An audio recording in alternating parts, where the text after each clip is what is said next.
Hello दोस्तों, मेरे YouTube channel में आप सभी का स्वागत है। आज की कहानी आप पे उपयोगी के बारे में है। आइए हम कहानी को शुरू करते हैं। शैलजा 7वीं में पढ़ती है। वह एक औसत छात्रा है। वह शायद ही कभी स्कूल मिस करती है। वह समय की पाबंद भी है। हालांकि उसे एक समस्या है। उसके साथ समस्या यह है कि वह हर रोज़ स्कूल पहुंचते ही घंटे गिनने लगती है। घर जाने के लिए उत्सुक ऐसा इसलिए नहीं है क्योंकि उसे स्कूल और पढ़ाई पसंद नहीं है। उसे सब कुछ बहुत पसंद है। हालांकि वह हर रोज़ सुबह की सभा, अवकाश, दोपहर के भोजन के अंतराल और दोपहर के अवकाश से डरती है। क्यों? खैर, इसके कई कारण हैं। सबसे पहले वह स्कूल में नई है क्योंकि उसके पिता के स्थानांतरण के कारण वे हाल ही में इस शहर में स्थानांतरित हुए हैं। दूसरे, वह हमेशा एक शर्मीली बच्ची रही है। ज़्यादातर समय अलग रहना पसंद करती है। कभी कभी वह अपने सहपाठियों के करीब जाने का साहस जुटाती थी, जो या तो खेल खेल रहे होंगे या साथ में घूम रहे होंगे, इस उम्मीद के साथ कि वे उसे अपने साथ आने के लिए आमंत्रित करेंगे। लेकिन ज़्यादातर समय वह एक ऐसी जगह ढूंढ लेती थी जहां वह जा सके और बस खुद के साथ बैठ सके। नतीजतन उसका कोई दोस्त नहीं था।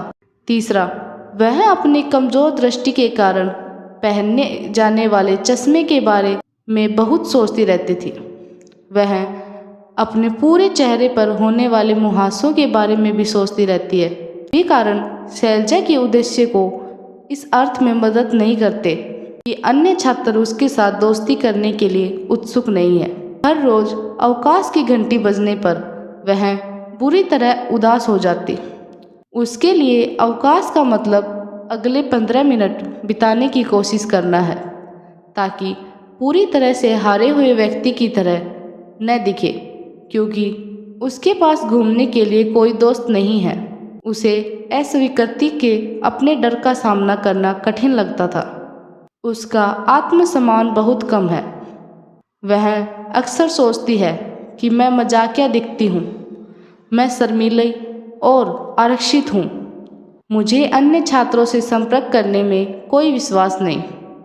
इसके अलावा दूसरे मुझसे बात क्यों करना चाहेंगे? मैं सिर्फ एक साधारण लड़की हूँ जिसमें कोई खास गुण नहीं है। यह दिनचर्या दिन ब दिन दोहराई जाती है।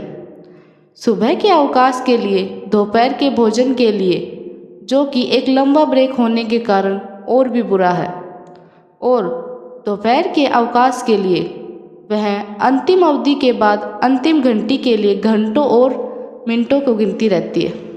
फिर वह आनन फानन में स्कूल में निकल जाती है। वह घर पहुंचकर बहुत खुश और राहत महसूस कर रही है।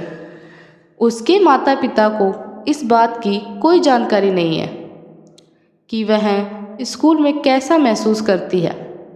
इस तरह 2 महीने बीत गए। पूरे समय में उनके इतिहास शिक्षक उन्हें बहुत करीब से देख रहे हैं।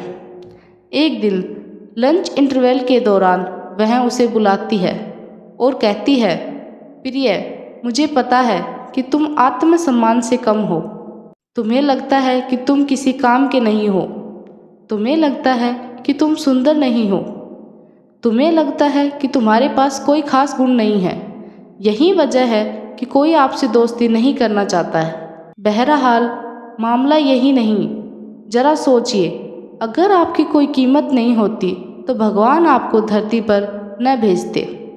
आप यहाँ हैं, इसका मतलब यह है कि आपके जन्म के पीछे कोई उद्देश्य हो सकता है कि आप अभी इसके बारे में बहुत स्पष्ट न हो, लेकिन आश्वस्त रहें, इसका एक निश्चित उद्देश्य है।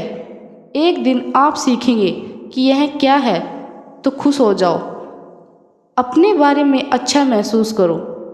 आप जो भी करें उसमें अपना सर्वश्रेष्ठ दें।